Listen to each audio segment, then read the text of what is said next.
BNP এই নির্বাচনটা জিতে যারা প্রার্থী ছিল তারাও যে কিছু পাবে না এটা তাদের মনে করা উচিত না।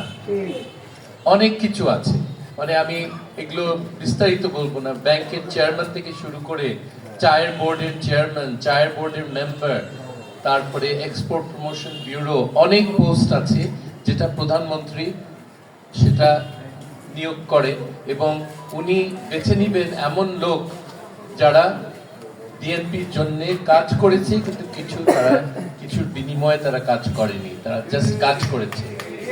সেইগুলি হলো আসল বিএনপি।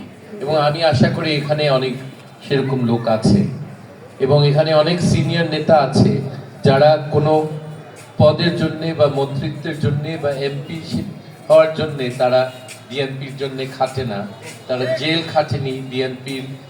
বিএনপির জন্য তারা জেল খেটেছে, 17 বছর নির্যাতন করেছে।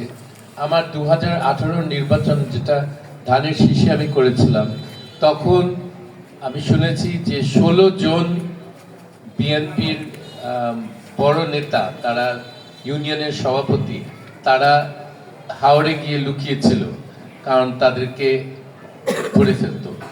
অনেক মানুষকে অ্যারেস্ট করেছে, নির্যাতন করেছে। আমি জাস্ট